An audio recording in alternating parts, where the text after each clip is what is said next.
है 7.4 में हमें क्या करना है, एक रिजल्ट है मेरे पास, उसी एक रिजल्ट के बेस पे कंप्लीट एक्सरसाइज है, ठीक है। और वो जो रिजल्ट है केवल समझने का है, ठीक है। छोटा सा लॉजिक है एक, जैसे ये हमारी एक ट्रायंगल है ए बी सी, ठीक है। अभी हमने क्या पढ़ा है कि अगर ये साइड इस साइड के इक्वल है तो ये एंगल इस एंगल के इक्वल है। लेकिन अब क्या है, अगर इन दो में से जो भी साइड बड़ी है, अगर ये साइड बड़ी है ना तो इसके सामने एंगल है ये, ठीक है। ये साइड बड़ी है तो इसके सामने वाला एंगल ये इससे बड़ा होगा, ठीक है। ध्यान दे लो इस बात पे कि अगर ये साइड इससे बड़ी है मीन्स ए सी बड़ी है ए बी सी, अगर ये साइड इससे बड़ी है तो इन दोनों साइड के साथ जो एंगल बनेंगे ना दो, जैसे इसके साथ ये बना और इसके साथ ये बना, ठीक है। जब ये इससे बड़ी होगी तो इसके सामने वाला एंगल है बी और इसके सामने वाला एंगल है सी, तो इसके सामने वाला एंगल बी वो बड़ा होगा एंगल सी से। बस ये लॉजिक है, इसी लॉजिक पे कंप्लीट एक्सरसाइज है, ठीक है। देखो क्वेश्चन नंबर फर्स्ट है, क्वेश्चन नंबर फर्स्ट में क्या दे रखा है कि हमारे पास एक राइट एंगल ट्रायंगल है, ठीक है। राइट एंगल ट्रायंगल है इस टाइप से, ये होगी, इसका नाम दे दिया ए बी सी। हमें प्रूफ करना है, बताना है कि ऐसा क्यों होता है कि ये जो साइड है हाइपोटेन्यूस सबसे लॉन्गेस्ट साइड होती है, ठीक है। अब देखो जो ए बी सी ट्रायंगल वो एक राइट एंगल ट्रायंगल है। अगर कि ये 90 का एंगल है, अगर ये 90 का एंगल है तो ये एंगल और ये एंगल दोनों छोटे होंगे, ठीक है। तो मतलब इसके सामने जो साइड होगी वो क्या होगी, सबसे बड़ी होगी। वही बात है, सबसे बड़ी साइड के सामने सबसे बड़ा एंगल होगा और सबसे बड़े एंगल के सामने जो साइड होगी वो सबसे बड़ी होगी। तो हम क्या लिखेंगे, in right angled triangle, right angle is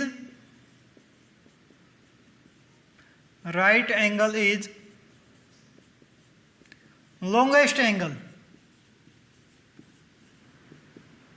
या ग्रेटेस्ट बोल सकते हैं इसको हम, ग्रेटेस्ट या फिर लार्जर बोल सकते हैं,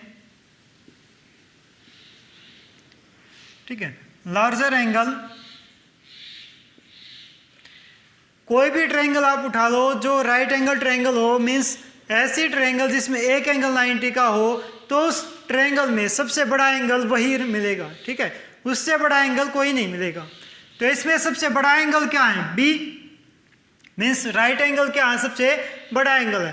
right angle is the greatest angle, ठीक है। राइट एंगल ग्रेटेस्ट एंगल है, बट साइड अपोजिट टू, जो साइड होगी अपोजिट में, किसके अपोजिट में, opposite to larger angle, larger angle is largest या फिर यहां पे लॉन्गेस्ट बोल सकते हैं। मीन्स जो साइड होगी ना सबसे बड़े एंगल के सामने, सबसे बड़ा एंगल कौन सा है, ये, इसके सामने जो साइड है ये हाइपोटेन्यूस, ये भी क्या होगी, सबसे बड़ी होगी। This implies hypotenuse is largest side in right angle triangle, in right angled triangle, ठीक है।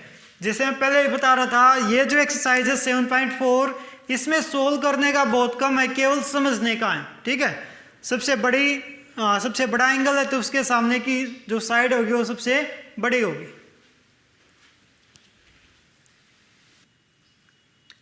क्वेश्चन नंबर सेकंड है, ये फिगर इसमें हमें गिवन है ए बी सी, तो एक ट्रायंगल होगी अब इस साइड को हमने आगे एक्सटेंड कर दिया, इसको भी आगे एक्सटेंड कर दिया, तो मेरे पास एंगल बना एक तो ये और एक ये। अब इसमें दिया नीचे वाले में, इस लाइन से नीचे जो है, ठीक है, उसमें क्या है कि ये जो एंगल है ना, ये वाला एंगल कौन सा, PBC, ये वाला एंगल छोटा है, और ये जो एंगल है QCB, ये वाला एंगल बड़ा है। ठीक है, गिवन है कि एंगल PBC लेस देन है एंगल QCB। ठीक है, ये बात हमें ना गिवन है। अब मुझे पता है ये तो एक कंप्लीट लाइन है, तो ये एंगल प्लस में ये एंगल सेम टाइप से यहाँ पे ये प्लस में ये, दोनों का सम कितना होगा 180। अब मैंने इजी बनाने के लिए क्या किया, इसका नाम दिया 1, इसका नाम दिया 2, इसका 3 और इसका 4। तो दिस इंप्लाइज मेरे पास क्या आ गया, एंगल 1 जो है वो छोटा है किससे, एंगल 2 से, बट एंगल 1 प्लस में एंगल 3, इन दोनों का सम इक्वल होगा 180 के, और एंगल 2 प्लस में 4 ये भी इक्वल होगा 180 के। क्यों होगा, बाई लीनियर पेयर से, LP से होगा, मीन्स ये दोनों आपस में इक्वल होंगे। दिस इंप्लाइज एंगल 1 प्लस में एंगल 3 इक्वल होगा एंगल 2 प्लस में एंगल 4। ये बात आ गई। ठीक है, अब देखो 1 तो छोटा है और 2 बड़ा है। ठीक है, अगर 1 छोटा है इसमें से तो कम माइनस होगा और इसमें से ज़्यादा माइनस होगा। ये मान ली केस नंबर फर्स्ट है, तो यूजिंग फर्स्ट मेरे पास क्या आ जाएगा, जो एंगल 3 है वो बड़ा होगा किससे, एंगल 4 से। ठीक है, अब आप सोचो कि ये बात हमने कैसे देख दी, सोचने की बात है, वैसे एग्जाम्पल दे के बता रहा हूँ। ठीक है, यहाँ पे देखो एंगल 1 और 3 है, इन दोनों का सम कितना है 180 है ना। ठीक है, वैसे मैंने मान लिया कि जो नीचे वाला एंगल है ना 1, ये कितने का है, 70 का है। ये वाला एंगल कितने का है, 70 का है, और ये जो एंगल है ऊपर वाला ये हमने मान लिया कितने का है, 110 का। ठीक है, तो ये एंगल 2, 1 छोटा है 2 बड़ा है, एंगल 2 बड़ा है किससे, किससे 70 से बड़ा है। इसका मतलब इसकी वैल्यू कम से कम 80 तो होगी, 80 से ज़्यादा भी हो सकती है। अब इन दोनों का सम कितना है 180, अगर ये 80 है तो ये कितना बच गया 100। ठीक है, इनको वैसे की इरेज कर दो 1 मिनट के लिए।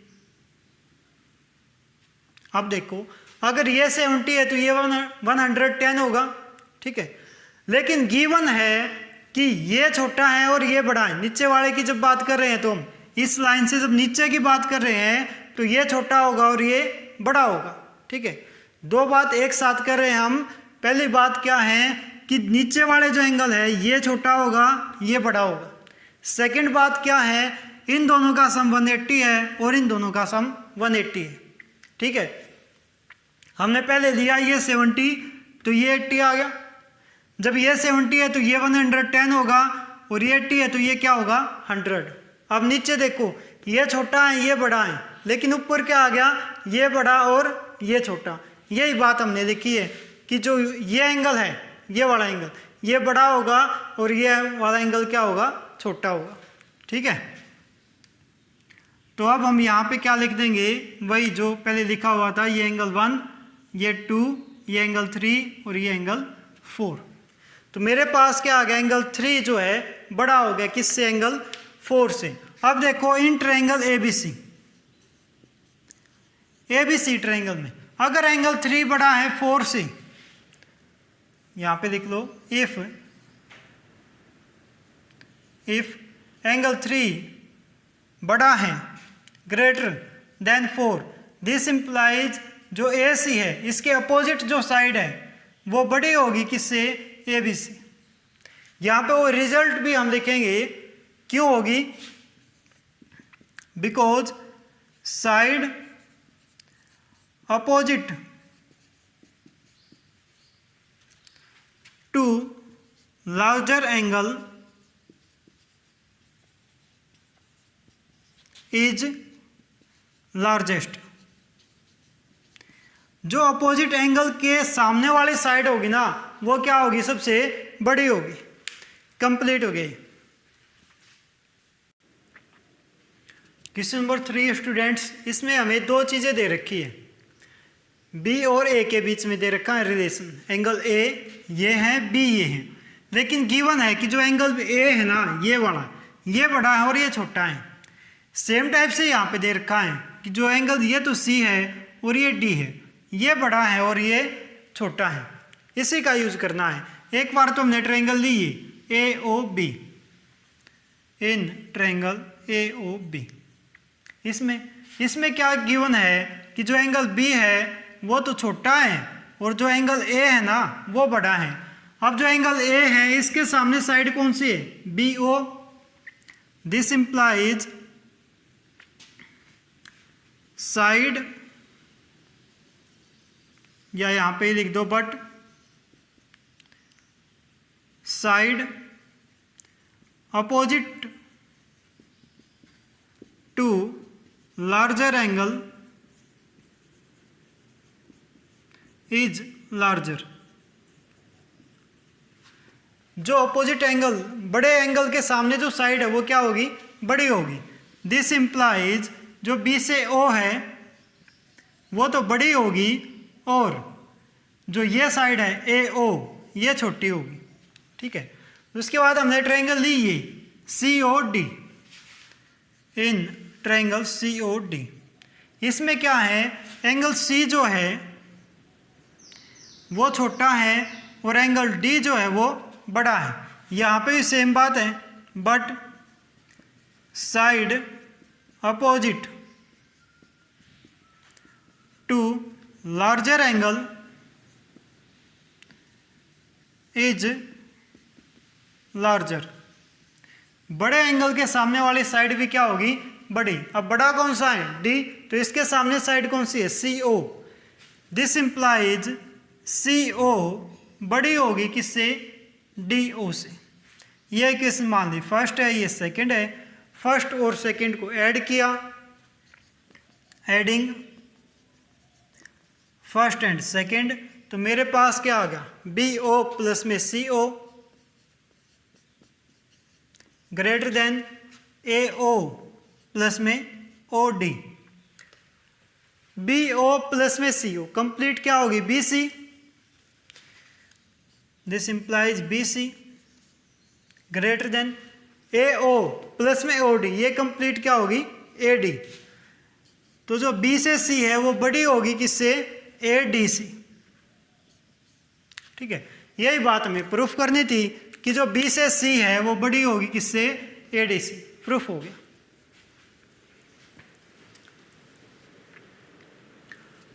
क्वेश्चन नंबर 4 है, इसमें ये जो साइड है ये सबसे छोटी है, ये साइड सबसे बड़ी है। केवल इतना दे रखा है कि ये सबसे छोटी है और ये सबसे बड़ी है। इसके बेसिस पे मुझे प्रूफ करना है कि एंगल बी बड़ा होगा डी से और एंगल ए बड़ा होगा सी से। ये बात प्रूफ करनी है। इसके लिए मैं क्या करूं, मैंने एक ये किया कि बी से डी को ज्वाइन कर दिया। ठीक है, बी से डी को ज्वाइन कर दिया और यहाँ पे लिख दिया 1 2, यहाँ पे लिख दिया 3 4। ठीक है, ये हो गया 1, नीचे 2 3 4। दो ट्रायंगल आपको दिख रही हैं, ए बी डी और सी बी डी, दो ट्रायंगल हैं। ठीक है, solution in triangle A B D. A B D में इस साइड की तो बात ही नहीं करनी। कौन सी साइड की, जो बी से डी है, इस साइड की तो बात नहीं करनी। दो साइड बच गई, ए बी और ए डी। ए बी और ए डी में से बड़ा कौन होगा, ए डी होगा। क्यों होगा, क्योंकि ये दे रखा है कि ए बी से ए बी जो है वो तो सबसे छोटी है, तो मीन्स ये छोटी है और ये बड़ी है। अगर कि ये साइड बड़ी है, in triangle A B D में जो ए डी है वो बड़ा है किससे, ABC। इसका मतलब क्या हो गया कि जो एंगल 1 है वो किससे बड़ा होगा? 3 से। दिस इंप्लाइज एंगल 1 बड़ा होगा 3 से। सेम टाइप से मैंने ट्रायंगल ली CBD। इन ट्रायंगल CBD यहाँ पे क्या आ जाएगा, जो ये साइड है वो तो सबसे बड़ी है ना CD, तो ये छोटी होगी और ये बड़ी होगी। CD सबसे बड़ी है तो इसके अपोजिट में कौन सा एंगल है? 2। ये 2 एंगल किससे बड़ा होगा? एंगल 4 से। तो यहाँ पे क्या है, जो CD है वो सबसे बड़ी है, मीन्स BC से ही बड़ी होगी। दिस इंप्लाइज जो एंगल 2 है वो बड़ा होगा किससे? एंगल 4 से। इसको मान लिया इक्वेशन फर्स्ट और इसको मान लिया इक्वेशन सेकंड। और ऐसा क्यों होगा ये तो आपको पता ही है, क्योंकि angle opposite to larger side is larger. यहाँ पे लिख भी लो पहले ही कहीं पे जहाँ से स्टार्ट किया है, यहाँ पे लिख दो एक statement, angle opposite to larger side is larger. बड़ी साइड के सामने वाला एंगल भी बड़ा होगा, ये बात है।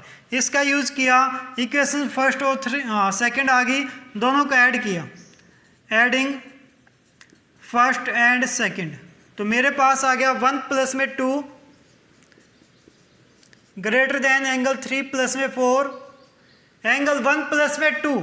अगर इन दोनों को ऐड कर दूं तो एंगल कौन सा बना? B।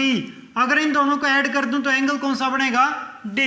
This implies angle B जो है वो बड़ा होगा किससे? एंगल D से। आधा काम तो हो गया, मीन्स ये जो था ये तो प्रूफ हो गया। अब मुझे ये प्रूफ करना है। अब इसको प्रूफ करने के लिए मैं क्या करूंगा, ये इरेज कर दिया जो भी था।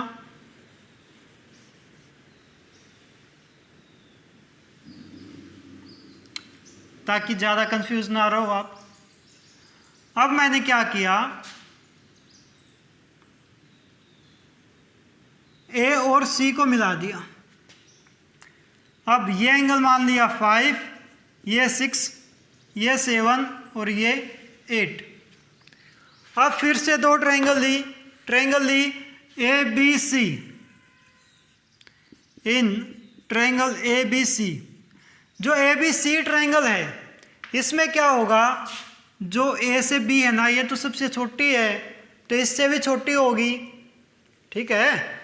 जब सबसे छोटी है तो इससे भी छोटी होगी। दिस इंप्लाइज जो B से C है वो बड़ा होगा AB से। और इसका मतलब बड़ी जो साइड है उसके सामने वाला एंगल भी क्या होगा? बड़ा। इसके सामने एंगल है 5, एंगल 5 भी बड़ा होगा किससे? 7 से। एंगल 5 एंगल 7 से बड़ा होगा। तो ट्रायंगल ली मैंने ACD, उसके बाद ट्रायंगल ली ACD, इसको दिया इक्वेशन नंबर 3 नाम। ACD में यह सबसे बड़ी है कौन सी? CD बड़ी है किससे? AD से। ये साइड इससे बड़ी होगी ना, तो इसके सामने एंगल कौन सा है? 6। दिस इंप्लाइज जो एंगल 6 है वो बड़ा होगा किससे? एंगल 8 से। ये एंगल इससे बड़ा होगा। इसको मान लिया इक्वेशन नंबर 4, दोनों को ऐड किया, एडिंग 3 and 4। इन दो इक्वेशंस को ऐड किया तो क्या बन गया? यहाँ पे बच गया एंगल 5 प्लस एंगल 6, ये हो गया एंगल 7 प्लस में angle 8 greater than angle 7 plus में एंगल 8। एंगल 5 प्लस 6 ये कंप्लीट एंगल कौन सा है? A। तो मीन्स एंगल A बड़ा होगा किससे? इस कंप्लीट से। ये कंप्लीट कौन सा? Angle C। तो ये वाली बात भी क्या है? प्रूफ हो गई।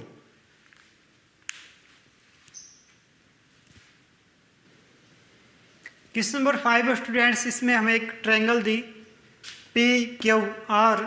ये ट्रायंगल है, इसमें दिया P से S जो है वो बाइसेक्ट कर रहा है एंगल P को, मीन्स एंगल 1 किसके इक्वल होगा, 2 के इक्वल होगा।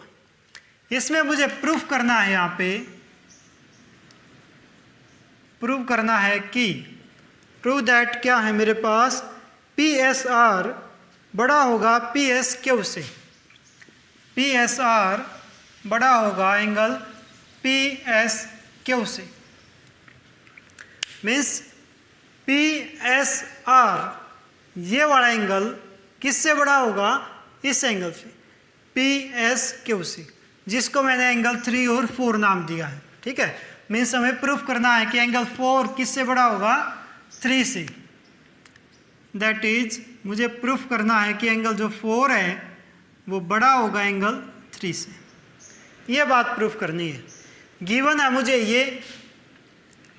तो सॉल्यूशन स्टार्ट करते हैं। अब PR तो गिवन है कि बड़ा है भाई PQ से, लेकिन बड़ी साइड के सामने वाला एंगल भी क्या होगा, बड़ा। अब PR कौन सी है, ये, इसके सामने एंगल कौन सा है, ये बड़ा है। ठीक है भाई। तो एंगल Q बड़ा होगा किससे, एंगल R से। तो यहाँ पे आ गया एंगल Q किससे बड़ा है, एंगल R से। लेकिन अगर तीनों का सम करूँ मैं, 2 ट्रायंगल लेके चलूँ अलग अलग, एक तो PQS और एक PRS। तो इन ट्रायंगल PQS में क्या होगा, एंगल 1 प्लस में एंगल Q प्लस में एंगल 3, इसका सम कितना होगा, 180। उसके बाद दूसरी ट्रायंगल ली, ट्रायंगल PRQ में PRS में क्या होगा, एंगल 2 प्लस में एंगल R प्लस में एंगल 4, इन तीनों का सम भी कितना होगा, 180। ये मान ली फर्स्ट है, ये मान ली सेकंड है। फर्स्ट और सेकंड से मेरे पास क्या आ गया कि ये दोनों इक्वल होंगे। दिस इंप्लाइज एंगल 1 प्लस में Q प्लस में 3 इक्वल होगा 2 प्लस में R प्लस में 4। लेकिन एंगल 1 किसके इक्वल है, 2 के इक्वल है। तो यहाँ पे मैंने लिख दिया एंगल 2 एंगल Q प्लस में एंगल 3 एंगल 2 प्लस में R प्लस में एंगल 4। 2 से 2 कैंसिल आउट हो गया, तो मेरे पास बच गया एंगल Q प्लस में angle 3 equal to angle R plus में 4। ठीक है, अब देखो Q और R में से कौन सा बड़ा है, Q R में से कौन सा बड़ा है, लेकिन Q बड़ा है R से, ये इससे बड़ा है, तो 4 को 3 से बड़ा होना पड़ेगा। बट जो एंगल Q है वो बड़ा है एंगल R से। This implies angle 3 less than होगा एंगल 4 से। ये आ गया। एंगल 3 क्या है, मीन्स एंगल PSR जो है वो बड़ा होगा किससे, एंगल PSQ से। ठीक है, ये बात आ गई, यही बात हमें प्रूफ करनी थी।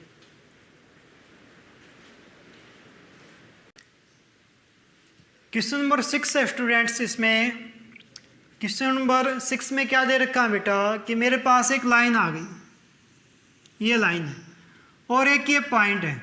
ठीक है, मुझे बताना है कि मैं पॉइंट कुछ छोटा ले लूँ यहाँ पे, जैसे ये हो गया यहाँ तक, तो ये पॉइंट मैं यहाँ पे ले लेता हूँ। मुझे बताना है कि इस पॉइंट और इस लाइन के बीच का जो शॉर्टेस्ट डिस्टेंस होगा वो क्या होगा, परपेंडिकुलर होगा।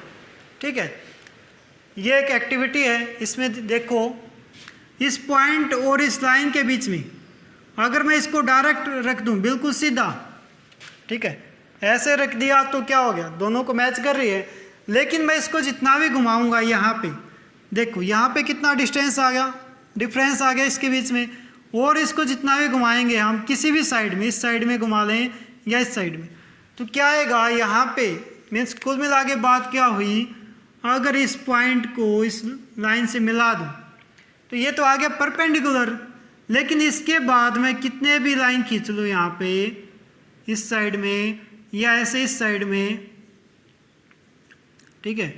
ये सभी लाइंस क्या है, इस लाइन से बड़ी होती जाएंगी, ठीक है। तो क्या होगी, सबसे छोटी लाइन ये होगी, इसके बाद ये इससे बड़ी, ये इससे भी बड़ी, ये वाली इससे भी बड़ी, मीन्स जितनी लाइन उस साइड में जाती जाएगी वो लाइन पीछे वाली से बड़ी होती जाएगी, ठीक है। तो मीन्स हमें ये बताना था कि शॉर्टेस्ट डिस्टेंस क्या होगा, वो परपेंडिकुलर होगा, ठीक है। एक पॉइंट और एक लाइन के बीच का सबसे छोटा डिस्टेंस क्या होगा, परपेंडिकुलर बिटवीन देम।